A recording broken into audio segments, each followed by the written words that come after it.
Hola, buenos días. En la clase del día de hoy vamos a platicar sobre el proceso adiabático. Cuando iniciamos el curso, platicamos de 4 procesos físicos en donde el sistema no va a sufrir un cambio de estado de agregación, sino solamente va a cambiar su volumen o también puede cambiar su temperatura. Estos 4 procesos físicos son el proceso isotérmico, el proceso isobárico, el proceso isocórico y finalmente el proceso adiabático. Los primeros 3 los vimos desde leyes empíricas y luego los aplicamos para la ecuación del gas ideal a través de diferentes procesos. Principalmente allá los vimos combinados en los ciclos que tuvimos antes del segundo parcial y en donde pues evidentemente allá teníamos constante la temperatura en el proceso isotérmico, la presión en el proceso isobárico y el volumen en el proceso isocórico. Ahora, en el proceso adiabático, más allá de tener una cantidad constante en alguna de las propiedades macroscópicas del sistema, el proceso adiabático, como lo vimos en el tema del lenguaje termodinámico, es aquel en el que el sistema y los alrededores no van a poder compartir energía en forma de calor. Es decir, la transferencia de sistema a alrededores o de alrededores a sistema de calor no es posible que se lleve a cabo. Esto es debido a que el sistema se encuentra rodeado por una pared adiabática. Esta pared adiabática, como lo vimos en este tema del lenguaje termodinámico, es aquella que impide que esta transferencia de calor pueda ocurrir y aísla al sistema de los alrededores. ¿Ustedes se acuerdan de algún caso de pared adiabática? El termo, Ok, la pared del termo, estoy de acuerdo. El ¿Cuál otra vaso de más? unicel. El vaso de unicel, ¿ok? Que allá ustedes ya en la práctica de capacidad calorífica, pues notaron, ¿no? Que eso es lo que se ocupa, ¿no? A nivel experimental. Ahora, el proceso adiabático es un proceso ideal, ya que no existen paredes adiabáticas completas. Es decir, no hay una pared que completamente aísle al sistema y por tanto este proceso, pues de igual manera no es un proceso que pueda ocurrir de forma así como lo estamos estableciendo en la realidad, sino es un proceso que nosotros pues pensamos de que puede pasar de esta forma y la principal característica entonces será que si no hay transferencia de calor, la diferencial de calor en este caso va a ser igual con cero. Esto va a tener un impacto directo en la primera ley de la termodinámica, donde recordamos que en su forma diferencial la primera ley de la termodinámica se expresa de esta forma, en donde toda la energía interna del sistema proviene de la transferencia de calor entre sistema y alrededores o del trabajo ejecutado sobre el sistema o por el sistema. Desde este punto de vista, el primer término que está aquí, este va a ser igual con cero, y entonces vamos a tener una reducción en donde la energía interna del sistema va a ser únicamente obtenida a través del trabajo que se ejecuta en el sistema. Desde este punto de vista, recordaremos en el tema de leyes empíricas, allá comenzamos a ver cómo cambiaban las propiedades del sistema cuando hay un cambio de estado. Particularmente, en este caso, aquí tendríamos un cambio de estado en donde partiríamos de un volumen 1, una presión 1, una temperatura 1 y una cantidad de sustancia 1. Y cuando en el sistema se está realizando un trabajo, lo que primero nosotros vamos a notar es que el volumen va a cambiar. ¿Ok? Aquí puede haber la posibilidad de que el volumen aumente, como es lo que se nota aquí en el gráfico, cuando ocurre una expansión, pero también podría ocurrir el proceso opuesto cuando ocurre una compresión. En este caso estamos considerando que el gas no va a cambiar su cantidad de sustancia y la cantidad de sustancia va a ser constante en este cambio de estado, pero fíjense que la presión y la temperatura, ninguna de ellas es constante junto con la cantidad de sustancia. Es decir, cuando hay un cambio de volumen, también cambia la presión y también cambia la temperatura. Particularmente hablando, para este caso de la expansión, vamos a tener que al haber un aumento en el volumen, habrá un decremento en la presión y en la temperatura. Y esto ustedes pues lo pueden ver, por ejemplo, ¿quiénes de ustedes ocupan desodorante en aerosol? ¿Hay alguien que lo ocupe?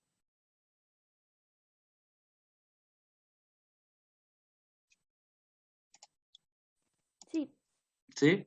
¿Qué pasa cuando usted se coloca desodorante? ¿Qué siente en la lata cuando lo utiliza? Que se enfría. Que se enfría, ¿ok? Y entonces, ¿por qué se enfría? Una cantidad de sustancia, digo, ahí yo sé que la cantidad de sustancia está saliendo del sistema, pero lo que quiero que vean es que cuando nosotros, digamos, oprimimos en el desodorante, pues el gas que queda dentro puede expandirse dentro de la lata, ¿ok? Entonces, cuando se expande, el sistema se enfría. ¿Ok? Entonces, eso es lo que sucede en el proceso adiabático. Cuando hay una expansión, el sistema se va a enfriar y cuando hay una compresión, el sistema se va a calentar. Ahora, dado que está rodeado por una pared adiabática, es que no puede haber un intercambio de energía entre los alrededores y el sistema, pero que el sistema puede cambiar su temperatura, es que eso ocurre. ¿Ok? Y pues ahorita más adelante vamos a ver cómo vamos a calcular todas estas propiedades, pero se dan cuenta que en este caso tanto el volumen, la presión y la temperatura van a cambiar cuando hay un cambio de estado. ¿Ok? Esto del trabajo, pues tiene que traer también consigo lo que vimos en el tema de trabajo, que fue, me parece que el primer tema de energía que vimos en el curso, en donde pues hay ciertas condiciones para que el gas que pueda ser comprimido o que éste se expanda. Particularmente en el dibujo que nosotros tenemos aquí, la condición para que pueda ocurrir una expansión es que la presión interna del gas sea más grande que la presión que se está generando desde los alrededores. Si esto ocurre, pues el gas puede expandirse contra esta presión, puede aumentar su volumen y la expansión va a tomar lugar hasta que se alcance una condición de equilibrio en donde la presión final del sistema sea igual a la presión externa. Entonces, básicamente, esto que nosotros aprendimos en aquel tema se mantiene con la particularidad de que ahora no vamos a poder tener transferencia de calor. Después, pues si ustedes se acuerdan, vimos lo que era la primera ley, escribimos esta ecuación que, que está acá. La reducción que ahora vamos a tener en este caso va a ser la ecuación número 1, donde de igual manera vamos a tener las dos diferenciales, la diferencial inexacta asociada a las propiedades de trayectoria, en este caso es únicamente trabajo, y la diferencial exacta que está asociada a las funciones de estado, en este caso la energía interna.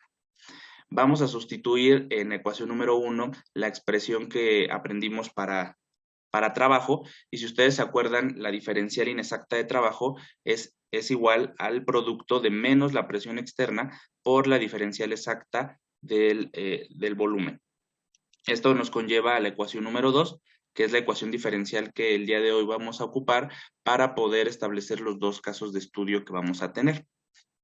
Esta ecuación número 2 muestra que el cambio en la energía interna del sistema va a provenir del cambio del volumen que experimente el sistema, ya que hay dos opciones. El sistema puede cambiar su volumen de un valor de menor magnitud a uno de mayor magnitud cuando se está expandiendo, y puede ocurrir el caso opuesto de que disminuya el volumen cuando se está comprimiendo.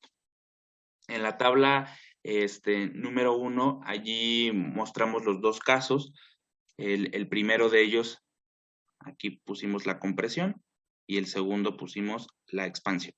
¿Ok? En la compresión, lo que va a ocurrir es que el volumen inicial es mayor que el volumen final del sistema. Esto quiere decir que la delta V, en este caso, ¿qué signo va a tener? Cuando hagamos volumen 2 menos volumen 1. Negativo. En este caso va a ser negativo. ¿Ok? Y el trabajo como tal, recordemos en la compresión, debe de tener un signo positivo, ¿no? Entonces, si la delta V, que sería esta que está acá, tiene un signo negativo, con el signo negativo que tiene intrínsecamente esta expresión, va a hacer que el trabajo en este caso sea positivo, cumpliéndose lo que nosotros aprendimos también en esa sesión de trabajo, que todos los trabajos de compresión están asociados con una cantidad de trabajo positivo, es decir, el sistema gana esa energía debido a la compresión que está ocurriendo desde los alrededores. Entonces, fíjense cómo en términos de trabajo sí estamos hablando de los alrededores, pero en términos de calor el sistema está aislado de los alrededores. Ahora, dada la ecuación número 2, donde tenemos que este producto es igual a la energía interna, pues si el trabajo es positivo, también la energía interna será positiva, ¿ok? Si la energía interna es positiva, si ustedes se acuerdan cuando vimos este tema de primera ley de la termodinámica, la energía interna es igual a la energía en el estado final, la energía 2, menos la energía en el estado 1, que sería U1, y entonces allá acordamos de que dada como estaba construida la primera ley de la termodinámica, nosotros no podíamos conocer puntualmente los valores de, bueno, la voy a escribir aquí, delta U es igual a U2 menos U1, y puntualmente nosotros no podíamos saber cuáles eran sus valores en el estado final y inicial, pero lo que sí podíamos saber es el cambio. Dado que el cambio es positivo, la energía del sistema entonces aumenta. Desde este punto de vista, aquí, bueno, lo que vamos a notar es que cuando se comprime el sistema, aunado a que el volumen disminuye, viene un efecto, o digamos, opuesto para la temperatura, en donde esta pasa de un valor inicial T1, que tiene menor valor, a un valor de temperatura final que tiene un mayor valor. Es decir, cuando el gas es comprimido, este experimenta un aumento en la temperatura cuando pasamos del estado inicial al estado final. Entonces, cuando yo vea un problema de proceso adiabático y me pidan calcular la temperatura en la compresión, yo debería de esperar que el sistema en el estado final tenga un mayor valor de temperatura. ¿Ok? Hasta ahí vamos bien, más o menos entendimos qué es lo que deberíamos de esperar para un proceso de compresión. Sí. ¿Sí? Ok, ahora pues para el caso de expansión es lo opuesto al primer renglón de esta tabla. En la expansión, particularmente pasamos de un volumen inicial de menor valor hasta un volumen final de mayor valor, que es el que está dibujado, digamos, en la parte de arriba o representado esquemáticamente en la parte inicial de este texto. Y allá, si nos acordamos en el trabajo, en el tema de trabajo, perdón, los trabajos de expansión están asociados a cantidades negativas. Es decir, como el gas es el que tiene que vencer la presión que se está generando desde los alrededores, el gas es quien ejecuta el trabajo sobre los alrededores, mientras que en la compresión los alrededores ejecutan el trabajo sobre el sistema. Entonces, desde este punto de vista, al tener una delta B, en este caso tendríamos un cambio en el volumen positivo, entonces cuando nosotros calculemos trabajo, aquí con el signo que tiene la ecuación número 2 aquí, el trabajo nos va a quedar como negativo y por tanto el cambio en energía también nos va a quedar negativo. De acuerdo a lo que también dijimos, el cambio en la energía interna puede ser visualizado como la diferencia de energías entre el estado inicial y final, bueno, final menos inicial, y entonces si la energía interna nos da un valor negativo, podemos atribuirlo a que hubo una disminución en la energía del sistema y particularmente hablando en el tema de proceso adiabático, pues esta disminución de energía está únicamente ligada al trabajo ejecutado en el proceso de estudio. En este caso, como el gas es el que pierde la energía para poderse expandir, entonces pues es lógico que la energía total del sistema experimente una disminución cuando pasamos del estado inicial al estado final. En términos de temperatura, al expandirse el gas, y es justo lo que ahorita pues estábamos platicando, lo que yo debería de esperar es que la temperatura del sistema disminuya. Es decir, pasemos de un valor de temperatura T1, que es mayor en magnitud, con respecto al valor de temperatura 2 en el estado final. Entonces, en todos los procesos de expansión que yo analice en un proceso adiabático, lo que yo debo de esperar es que la temperatura 2 sea menor. ¿Ok? No sé numéricamente hablando cuánto va a ser menor, eso dependerá de las condiciones del problema, pero lo que sí debo de esperar es esta tendencia, que sea menor en la expansión y que la temperatura aumente en la compresión. ¿Ok? ¿Estamos de acuerdo en esto? Sí. ¿Sí? Ok. Bueno, allá en el tema de trabajo, además de ver el proceso de expansión y el proceso de compresión, que son los dos casos que tenemos para el trabajo, allá vimos que hay dos maneras en las que podemos ejecutar el trabajo. El primero de ellos fue realizar un trabajo de forma irreversible, que se lleva a cabo bajo una presión externa que denotamos como constante. ¿Ok? Este trabajo irreversible lo podemos identificar como un trabajo que se ejecuta en un número de etapas de número finito, es decir, que yo puedo contar. que yo puedo saber cuántas son. Allá, por ejemplo, en este tema de trabajo, analizamos cuando había una etapa, cuando había dos, cuando había tres, e incluso creo que el caso más grande que vimos en aquel momento, creo que eran 7 etapas o 6 etapas, una cosa así en ese tema. Pero el objetivo de este trabajo es que se puede realizar en unos cambios macroscópicos de volumen en donde el sistema no puede regresar a su estado inicial sin que se perturbe. Es decir, los procesos irreversibles son los que ocurren en la naturaleza y una vez de que se realizan y ocurre el cambio, en este caso de volumen, pues no podemos regresar al estado inicial sin perturbar el sistema. Y esas son las características básicas que vimos sobre el proceso irreversible. ¿Se acuerdan de ello más o menos? Sí, profe. Sí. ¿Ok? Y que allá dibujábamos las áreas como cuadrados o rectángulos que estaban asociados a la magnitud del trabajo ejecutado. Si alguno de ustedes no lo tuviera muy fresco, vayan al video de trabajo y pues identifiquen estas características de las que he platicado aquí rápidamente. ¿Ok? El segundo caso que vimos es cuando el proceso se lleva a cabo de manera reversible. ¿Ok? Este proceso reversible es un proceso ideal, y que en aquel tema de trabajo al final nos dimos cuenta que los trabajos reversibles pueden servir como puntos de referencia para saber cuál es la cantidad máxima de energía que el sistema puede ganar de los alrededores o puede liberar cuando se está expandiendo.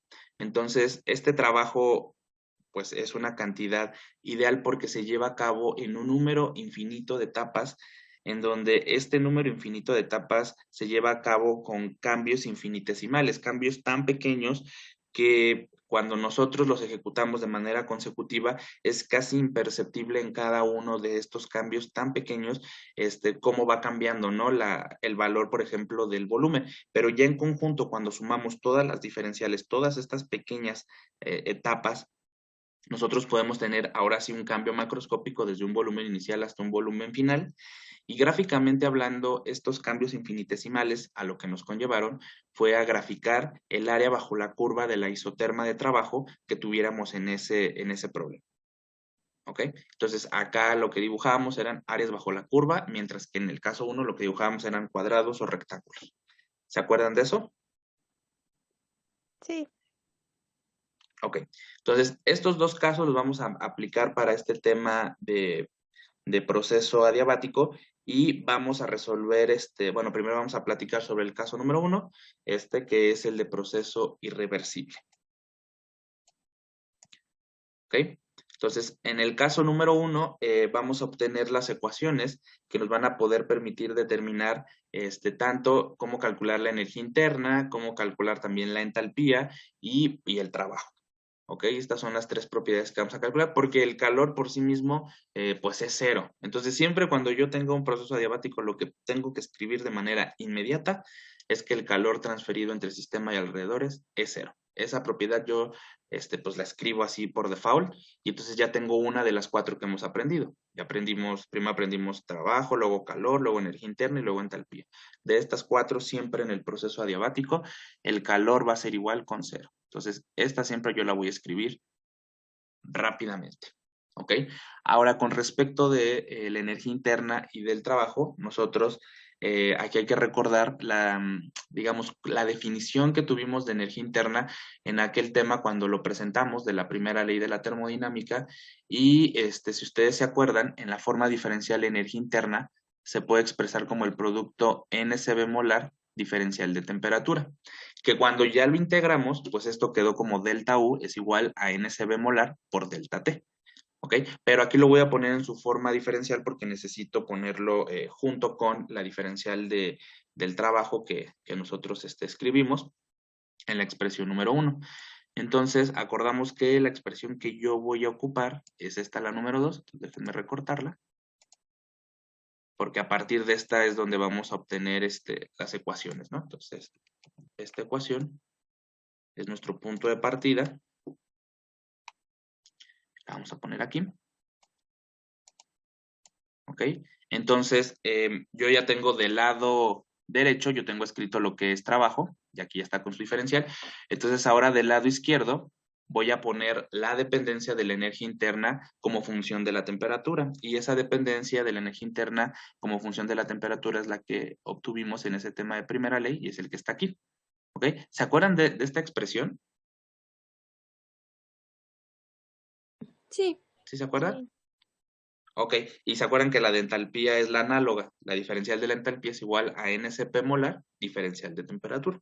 Ok, allá la entalpía está con Cp, la energía interna siempre va con Cv, ambas molares. Entonces, vamos a sustituir este producto que aprendimos en ese tema de primera ley, lo vamos a sustituir del lado izquierdo, y entonces nos va a quedar que el producto es NCV molar por la diferencial de temperatura, va a ser igual al producto proveniente del trabajo, que es menos la presión externa por la diferencial del volumen. ¿Ok? Vamos a tomar las integrales de ambos lados de la igualdad, en donde del lado izquierdo voy a tomar fuera a NCV molar el producto, y cuando saco, digamos, de la integral a la CB, lo que estoy considerando es un caso donde la CB molar es una constante, es decir, tiene un número fijo, ¿no? Y bueno, y aquí es importante mencionar que vamos a considerar el caso más simple, aunque ustedes ya a estas alturas del curso ya se dieron cuenta en el tema anterior, en el de dependencia de la entalpía con respecto a la temperatura, que la CP puede tener una forma polinomial o un valor numérico, que fueron los dos casos que miramos la semana pasada. Para la C beta, entonces, también podríamos tener los dos casos, que sea constante o que tenga un polinomio. ¿Ok? En el tema de proceso adiabático nos vamos a quedar con la primera opción, donde la CB y la CP son constantes, pero eso no significaría que no pudiéramos tener el otro caso, ¿no? Digo, la verdad es que ya el curso en sí ya es bastante denso, pero sí quiero dejarles en claro que podría haber también la opción de que en este tema se viera con polinomios. Y si fuera el caso de que tuviéramos polinomios, pues la CB debería de quedar dentro de la integral y en esta integral se debería de sustituir el polinomio correspondiente y realizarse la integral. ¿Ok? Nosotros no vamos a ver ese tema, digamos, ese subcaso, pero bueno, quiero dejarlo en claro que también podríamos ir para allá. ¿Ok?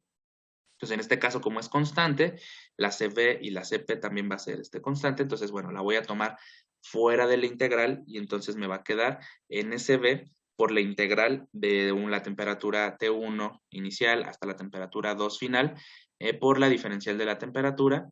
Y esto va a ser igual a la expresión del lado derecho en donde la menos presión externa, y bueno, la presión externa pues sí es una cantidad constante, esa es una de las características que tenemos en el proceso irreversible, en donde la presión que se está generando desde los alrededores pues tiene una cantidad constante, que incluso en los diagramas de trabajo que tuvimos en ese tema, se notaba que cuando los graficábamos quedaban como las líneas horizontales que quedaban en la parte superior de cada uno de estos rectángulos o cuadrados que graficábamos. Entonces ahí también se notaba que la presión externa es una constante. Entonces también la presión externa va a ser una constante y por eso la voy a tomar fuera de la integral, quedándome la integral del volumen 1 hasta el volumen 2 de la diferencial de volumen. Ambas integrales pues realmente son sencillas porque ambas tienen la diferencial de la propiedad correspondiente. Y bueno, la integral de estas dos, el resultado de estas integrales pues será un delta, ¿no? Porque nos va a quedar, por ejemplo, la temperatura del lado izquierdo y luego la vamos a evaluar de la T2 menos la temperatura 1 y lo mismo para el volumen.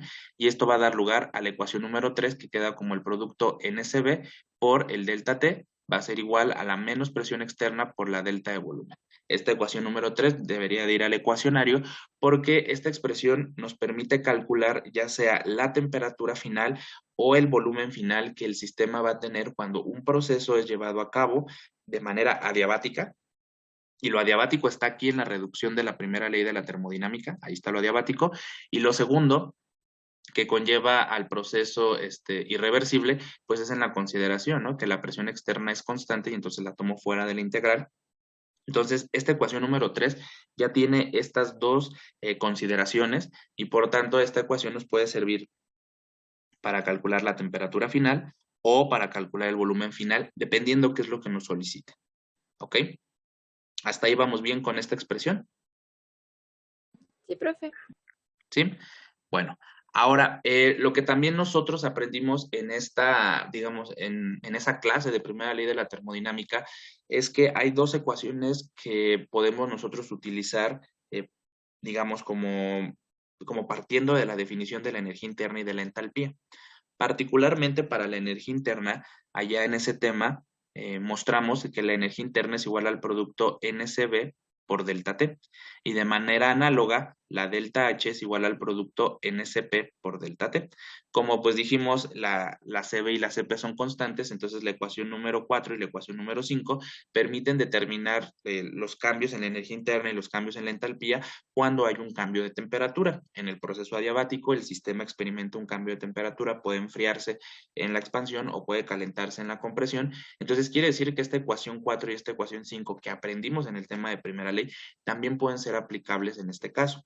Recordemos que estas dos ecuaciones, aunque fueron obtenidas, la de la ecuación 4 en un proceso isocórico y la ecuación 5 en un proceso isobárico, al ser funciones de estado, la energía interna y la entalpía, estas ecuaciones pueden llevarse a utilizar no solo en los procesos en los que se obtuvieron, sino también en otros tipos de procesos. ¿Por qué? Porque a las funciones de estado solo les interesa el estado inicial y el estado final y no les interesa qué pasó en el medio. Eso fue lo que aprendimos en aquella clase e incluso estas notas están escritas al final de la resolución del problema del ciclo que visualizamos en esa clase. ¿Okay? Entonces, por si es lo que acabo de comentar, pues como que ahorita como que tal vez no lo tienen muy presente, vayan al video donde resolvimos el proceso cíclico para la primera ley de la termodinámica, que fue justo el tema antes del segundo parcial. ¿Ok? Ahora, en este caso, además de nosotros tener que la energía interna es igual al producto NCB delta T, particularmente hablando en el proceso adiabático, pues la energía interna también va a ser igual al trabajo. Eso quiere decir que con la ecuación número 4 puedo calcular dos propiedades del sistema, tanto el cambio en la energía interna como el trabajo. Eso quiere decir que, bueno, con un cálculo yo voy a determinar dos propiedades del sistema porque básicamente, pues la primera ley de la termodinámica está escrita aquí. Este segmento que está escrito aquí es la primera ley de la termodinámica aplicada para un proceso adiabático, ¿no? En donde todo el cambio de la energía interna proviene del trabajo ejecutado en el proceso. Entonces, la ecuación 4, particularmente hablando, solo para el proceso adiabático, esta ecuación también es igual al trabajo. Para cualquier otro proceso isotérmico, isobárico o isocórico, esto no se cumple, ¿ok? Pero para este caso sí se cumple. ¿Sí estamos de acuerdo en eso? Sí. ¿Sí? Entonces ahí pongamos esa nota, ¿no? Bueno, entonces, dado que nosotros tenemos miren, aquí también les puse la nota, esta nota de que aunque estas ecuaciones fueron obtenidas para procesos isocóricos isobárico, la 4 y la 5, sí pueden ser utilizadas para otros procesos, ya que solo depende del estado inicial y final del proceso. Acá está esa misma nota que está en el proceso cíclico, ¿no? Bueno, ahora, estas ecuaciones 4 y 5, pues también al ser función de la temperatura, pues bueno, nos tendrá que decir algo sobre qué pasó con el sistema, ¿no? Y básicamente en términos pues de la energía interna, eso ya está condensado allá en la tabla 1 que vimos, pero en términos de la entalpía, pues también podemos hablar sobre procesos en donde el sistema pudiera liberar o absorber energía. El problema, digamos, en el proceso adiabático es que el sistema no puede compartirlo con los alrededores, ¿ok? Pero lo que sí va a ocurrir es que la entalpía va a tener una tendencia similar a la que la energía interna experimente. Es decir, si hay un aumento en la temperatura, que sería el caso, bueno, ¿en qué casos aumenta la temperatura? ¿En la compresión o en la expansión? Compresión. En la compresión. Entonces, en la compresión lo que yo debería esperar es que el cambio en la energía interna y la entalpía tengan valores positivos. El opuesto, que también, bueno, que sí está en la tablita para la energía interna, pero bueno, aquí también lo ponemos para la entalpía, cuando hay un decremento en la temperatura es porque el sistema se expande y por tanto lo que yo debería esperar en los cálculos es que la energía interna y la entalpía resulten negativos. Entonces, cuando yo ya voy a calcular un resultado, pues no tengo que perder de vista esto, porque al final estos van a ser como los criterios que me va a permitir a mí reconocer si mis resultados que estoy calculando son correctos o tienen la tendencia esperada. Porque pues si tiene la tendencia opuesta, pues esa no puede ser la respuesta y muy probablemente allí hay un error en la ejecución numérica. Y entonces me tendría que replantear pues, mi procedimiento y revisarlo. ¿Ok? Entonces sería importante que esto lo tengan como en presente siempre. ¿Estamos de acuerdo en eso? Sí, profe. ¿Sí? Ok. Bueno, entonces la ecuación es número 3, 4 y 5. Por favor, vayan al ecuacionario. La 4 y la 5 ya la tienen, pero particularmente la 4 sí es necesario poner que en este tema particularmente la energía interna es igual al trabajo y por eso el trabajo es igual también al producto NSB delta T, solo para el proceso adiabático y reversible. Y bueno, también para el reversible puede pasar esto, pero en particular para el irreversible, pues tenemos estas tres ecuaciones. ¿Ok? Entonces, eso es algo que ya tenemos que tener escrito. Bueno, ahora vamos a resolver un problema en donde apliquemos estas ecuaciones y en donde podamos platicar, ¿no? Sobre qué es lo que se va a esperar. Aquí el problema que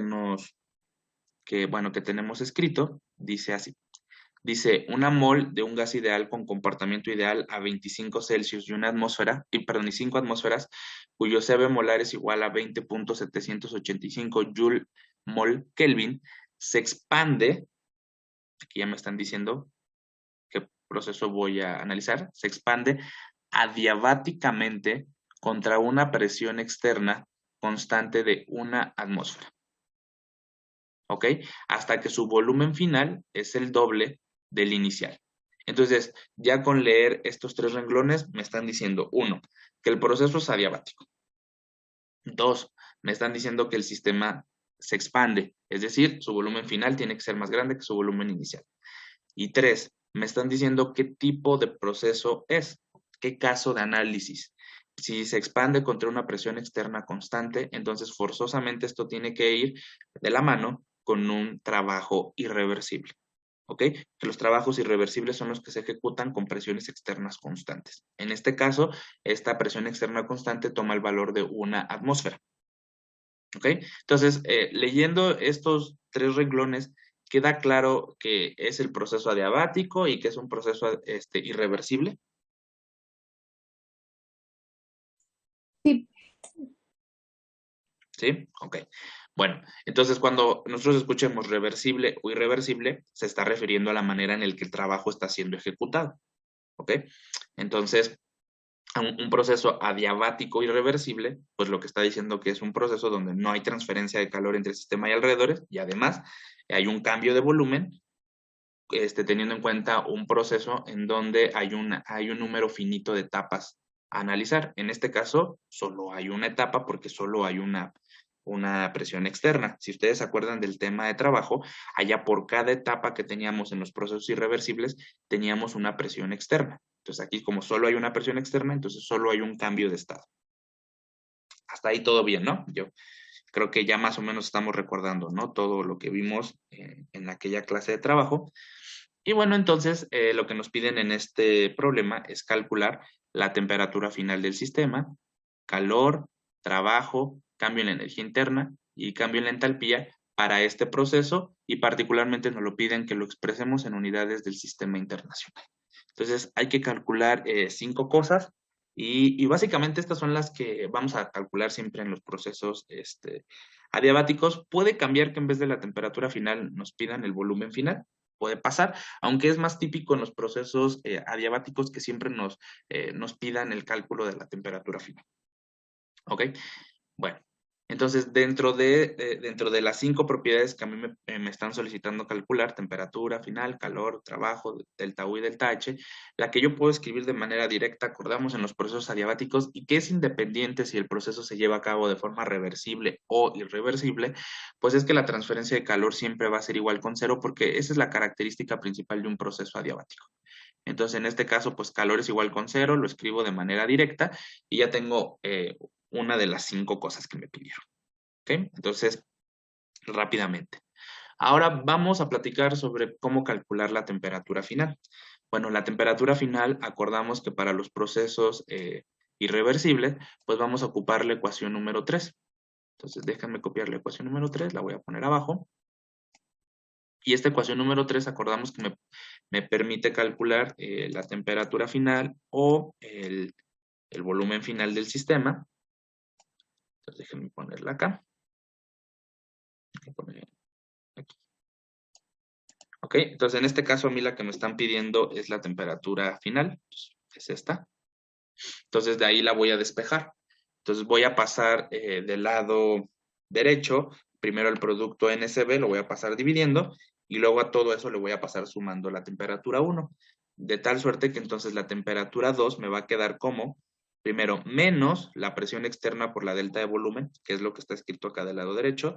Luego dividiendo queda el producto NCB molar. Y luego a esto le voy a sumar la temperatura inicial. ¿Ok? ¿Hasta ahí vamos bien?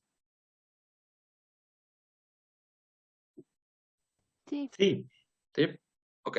Ahora, en el problema me dicen que una de las características digamos, del proceso que se está analizando es que el volumen final resulta ser el doble del inicial.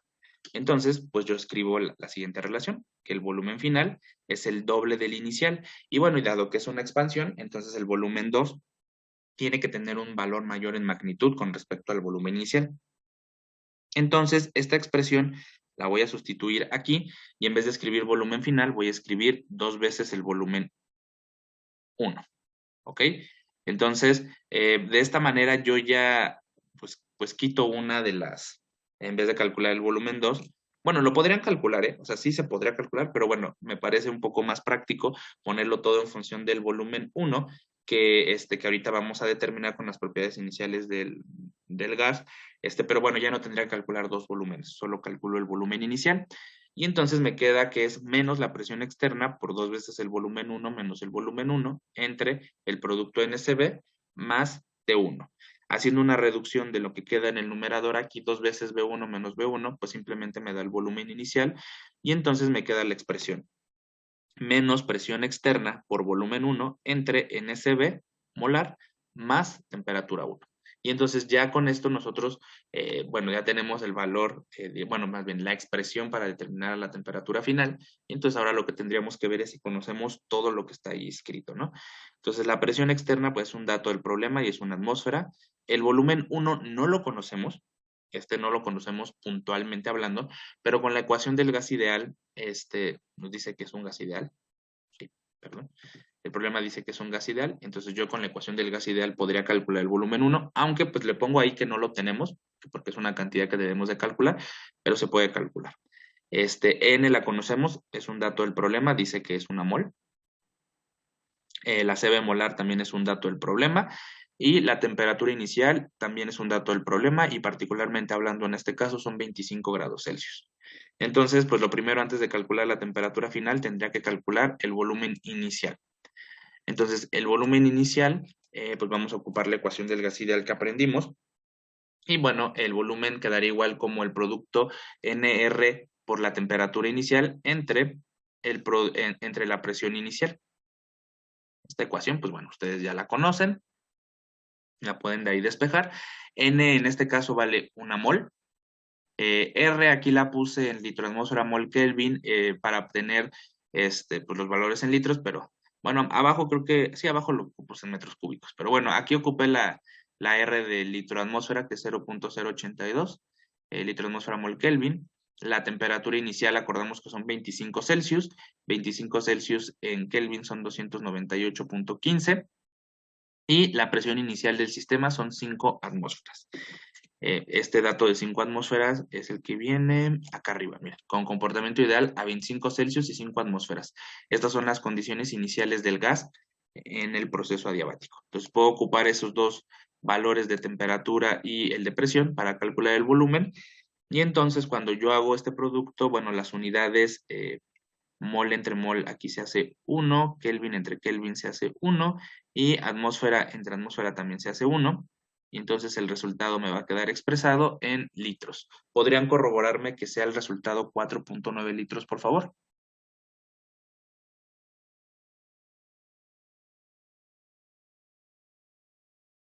Sí, sí da. Ok. Entonces, el volumen inicial del sistema es 4.9 litros. Y bueno, y si nosotros queremos calcular el volumen 2, o sea, podríamos calcularlo, no es necesario. ¿Cuánto valdría el volumen 2? ¿Con qué lo calcularía con esta relación, no? Sería el doble de esto. ¿Cuánto sería? 9.8. 9.8. Entonces el volumen 2 es 9.8 litros. ¿Ok? Podríamos ahí tenerlo, ¿no? Pero no es algo que ahorita vayamos a ocupar. Pero bueno, entonces ahora sí, me voy a ir a la expresión de temperatura. Entonces, esta expresión de temperatura es la que yo tengo acá, que es menos presión externa por volumen 1 entre NSB más T1. Entonces, la menos presión externa, en este caso la presión externa, dado el problema, nos está diciendo que es una atmósfera. Entonces, acá la puse en unidades del sistema internacional. Bueno, una atmósfera, pues entonces son 100.325 pascal, esa es la presión externa. El volumen 1 es el que calculamos arriba, 4.9, le puse por 10 a la menos 3 para ponerlo en metros cúbicos. Abajo está multiplicando N, que es una mol, y la CV, que es un dato del problema, 20.785 joules sobre mol Kelvin. Y a esto le vamos a sumar 25 Celsius escritos en Kelvin, que son 298.15 Kelvin. Ahora, las unidades en esta expresión, aquí pascal por metro cúbico, ¿a qué es igual? Joule. A joule. Entonces, voy a hacer que pascal por metro cúbico entre joule es 1 y mol entre mol me da 1. Y entonces la temperatura va a quedar aquí 1 entre 1 entre 1 entre Kelvin. Cuando hago extremos por extremos y medios por medios, me va a quedar Kelvin, y este Kelvin, cuando lo sume con este Kelvin, pues me va a dar el resultado en unidades absolutas. ¿Podrían corroborarme que el valor de la temperatura 2 sea 274.26 Kelvin? Sí, sí es. Sí es. Ok, entonces en este caso el sistema se está expandiendo de 4.9 a 9.8 litros. Lo que entonces, si el volumen aumenta, lo que deberíamos esperar es que la temperatura disminuya. ¿Ok? Entonces, sí obtuvimos ese resultado porque la temperatura 2 es menor que la temperatura 1. ¿Ok? Entonces el sistema sí se enfrió. Entonces el volumen aumenta, se expande el gas y entonces la temperatura disminuye. Yo no sabía puntualmente cuánto me tenía que dar, pero lo que sí teníamos en la cabeza es que nos tenía que dar menos de 298.15 Kelvin. ¿Ok? ¿En eso estamos de acuerdo? Sí. Sí. ¿Sí? Ok. Bueno, la temperatura entonces nos sirve para nosotros calcular tanto la energía interna como la entalpía, porque ambas pues tienen las ecuaciones del producto N por la capacidad calorífica o a volumen constante si es la energía interna, delta T, y para la entalpía NSP, delta T. Entonces en ambas necesitamos la temperatura inicial y final. Por eso les digo que es muy típico que en los procesos adiabáticos pues nos piden calcular las temperaturas. Y particularmente hablando en este caso, pues energía interna es igual a trabajo. Entonces, con este mismo producto voy a calcular estas dos propiedades. Las cantidades que tenemos para el número de mol es 1. Para la CB, aquí son 20.785. Aquí le puse el por 10 a la menos 3 para que me quede expresado en kilojoules. Es muy común, ahora ustedes ya se han dado cuenta, que las cantidades de energía las pongamos en kilojoule. Y bueno, y como me lo están pidiendo en el sistema internacional, pues tiene que ser joule, pero bueno, aquí lo escribí en kilojoule. Y bueno, va a quedar 20.785 por 10 a la menos 3 kilojoules entre mol Kelvin. Si ustedes los escriben en joule, no hay ningún problema. Y la delta de temperatura, entonces era temperatura 2, que es la que acabamos de calcular, 274.26 Kelvin, menos 25 Celsius en escala absoluta, 298.15. Aquí las unidades van a quedar mol entre mol es 1 y Kelvin entre Kelvin es 1, y entonces me va a quedar en kilojoule. Podrían corroborarme que el cambio en la energía interna y el trabajo, en este caso tienen un valor de menos 0.5 kilojoules.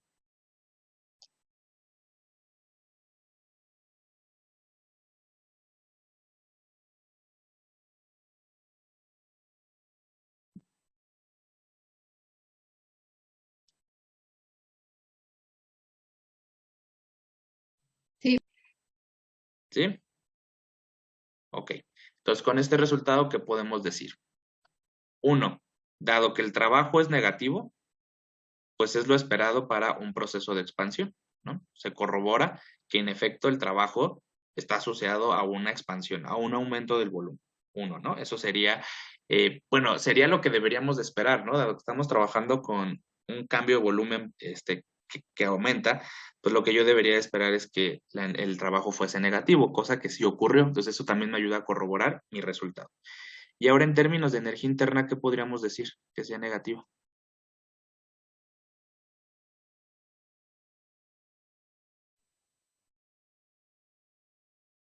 Que la energía del sistema disminuyó. ¿Ok? Pues la energía del sistema disminuyó. Muy bien. Ok. Entonces, ya tenemos estos dos. Ahora vamos a calcular la entalpía, que sería NCP molar por delta T. En este caso, nosotros no conocemos la CP, pero digamos, una ecuación que también aprendimos en la primera ley de la termodinámica es que para un gas ideal particularmente, la diferencia entre la CP molar y la CB molar es igual a la constante universal de los gases. Entonces, yo de aquí, si despejo a la CP, que es la que me están pidiendo en la delta H, pues me va a quedar que la CP va a ser igual a la CB molar más R. ¿Ok? Entonces, desde este punto de vista, pues puntualmente ya puedo calcular el valor de CP a partir de la CB y viceversa también se podría, ¿no? Entonces, con que yo conozca una de las dos, yo puedo conocer la otra utilizando la ecuación que he escrito acá y que esta ecuación ya la deben de tener desde que vimos este tema de la primera ley. Entonces, particularmente hablando, me queda que la delta H es igual al producto de una mol. La CP, en este caso, CB, que sería 20.785 más 8.314, me da el resultado de 29.099, de nueva cuenta por 10 a la menos 3 para expresarlo en kilojoules. Y la diferencia de temperatura es exactamente la misma de arriba, que sería delta U, 274.26 menos 298.15 Kelvin. Las unidades, pues me va a quedar de nueva cuenta solo energía, porque mol entre mol es 1 y Kelvin entre Kelvin también se hace 1. Me queda simplemente unidades de energía. Y en este caso ustedes me podrían decir, bueno, corroborar que el resultado sea para la delta H menos 0.7 kilojoules. Sí, sí da eso. Sí da esto. Ok. Desde este punto de vista, pues con la entalpía, ¿qué podemos decir cuando es negativa?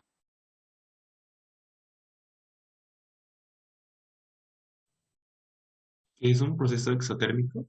Es un proceso exotérmico. Particularmente en este caso, ¿el sistema puede liberar esta energía? No, porque es adiabático, ¿no? No, porque es adiabático. Entonces, desde este punto de vista, bueno, pues sí, o sea, podemos decir que el proceso tiene esta característica, pero pues dadas las condiciones físicas, pues no podemos hablar, ¿no? Que realmente se está liberando. Entonces, ahí hay que tener un poco de cuidado cuando platicamos esto, ¿no? Ahora, ¿se dan cuenta que las unidades que estamos manejando simplemente son en energía? ¿Por qué solo son kilojoules el resultado?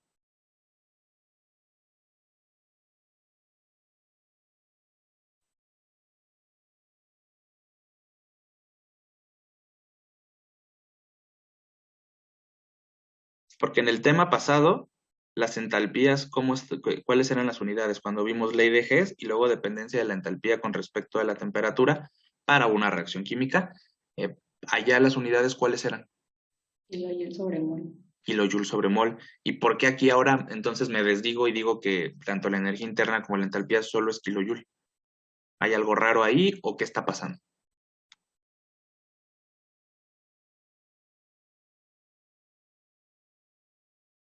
Podría ser de que estos son procesos físicos y el otro nos dijo que eran procesos químicos. Exactamente. Entonces, en los procesos físicos, si ustedes se acuerdan, en el proceso isopórico, isobárico, isotérmico y ahora adiabático, pues las cantidades de entalpía y de energía interna se calculan únicamente como energía, ¿ok? Pero en los procesos químicos, además de energía, se tiene que aclarar, se tiene que mencionar por cada mol que se esté consumiendo, por ejemplo, para la reacción de combustión, o cada mol que se está formando, por ejemplo, en una reacción de formación. Allá tenemos que hacer énfasis en eso porque, como acordamos, la estequiometría de la reacción es importante y por cada mol que nosotros estamos formando o consumiendo, pues esa es la energía asociada. Y en una reacción química, bueno, pues se pueden consumir N cantidad de mol o se pueden formar N cantidad de mol y por eso es que esas cantidades van junto con la cantidad de sustancia. Pero aquí en los procesos físicos en donde no hay un cambio de estado de agregación o donde pues, no hay una reacción química, las cantidades únicamente se expresan en energía. Entonces, sí va junto con lo que hemos venido platicando, ¿no? Para que no como que brinque, ¿no? Sí, profe. ¿Sí? Ok. Bueno, ahora hay una ecuación que creo que también nos podría ser muy útil para calcular esto, porque si ustedes se dan cuenta, la delta U y la delta H tienen exactamente la misma estructura. O sea, siendo estrictos, la delta U es NSB por delta T. ¿Ok? Y la delta H, ¿a qué es igual? NSP por delta T. Ajá. Y si yo la divido, estas expresiones.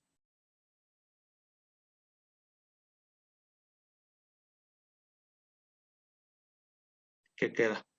Queda CB entre CP. CB entre CP, porque N entre N se hace 1, delta T entre delta T se hace 1, y entonces me queda que la delta U, por ejemplo, delta U es igual a CB entre CP molar por la delta H. ¿Ok? Entonces, por ejemplo, vamos a calcular la delta. Supongamos que no sabemos, primero calculamos la delta H, ¿no? Supongamos que eso fue, bueno, déjenme calcular la delta H, porque fue el segundo valor que calculamos, ¿no? A partir de la primera, ¿no? Entonces, delta H, en este caso, ¿cómo quedaría? Quedaría delta H es igual, pues, a CP entre CB molar por delta 1, para que, bueno, calculemos con el valor primero que obtuvimos. Entonces, ¿aquí qué me va a quedar? Me va a quedar que delta H es igual a la CP es 29.099. Lo voy a poner aquí en joules. Y aquí pues no va a importar porque ahorita se va a dividir entre lo que es la CB. 20.785 joule entre mol Kelvin. Y el valor de delta U me dio menos 0.5 kilojoules. Ok, entonces estas unidades de CP y de CB, pues todas juntas dan joule entre mol Kelvin entre joule sobre mol Kelvin, me da 1. Y a ver, díganme cuánto les da este valor de delta H. Menos 0.7. Menos 0.7 kilojoules, que es el resultado que nosotros tenemos acá. ¿Ok? Entonces, bueno, por ejemplo, esta expresión, tal vez la que podría ir al ecuacionario, porque es muy común que primero se calcule la energía interna y luego la entalpía. Entonces, bueno, esta ecuación que está aquí puede ser una ecuación adicional que pueda ir al ecuacionario. ¿Ok? Y pues está bastante bien, ¿no? Porque calculo una y a partir de simplemente conocer el valor de CP y de CB, pues puedo calcular la otra. ¿Estamos de acuerdo en eso? ¿Les gustó esta ecuación? Sí.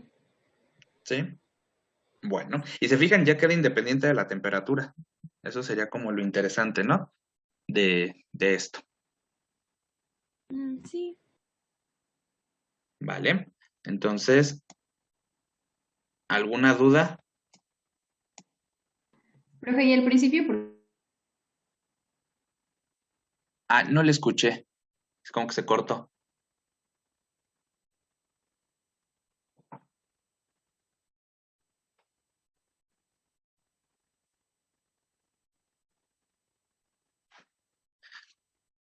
Ah, no, no le escuchamos.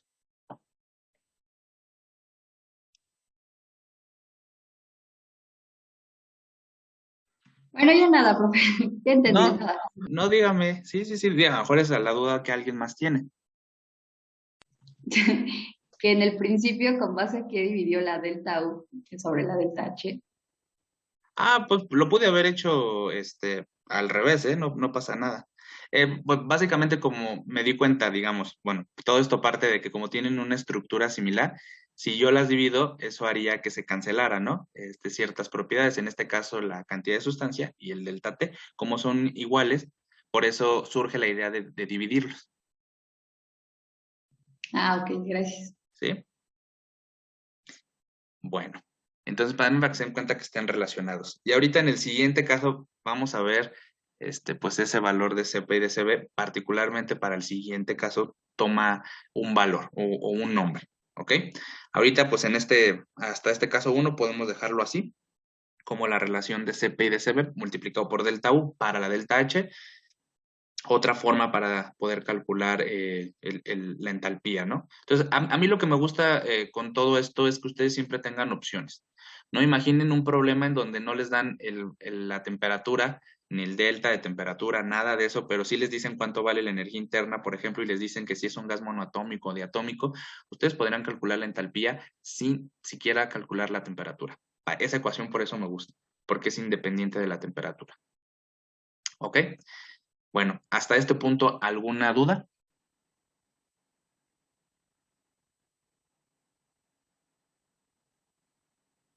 ¿No?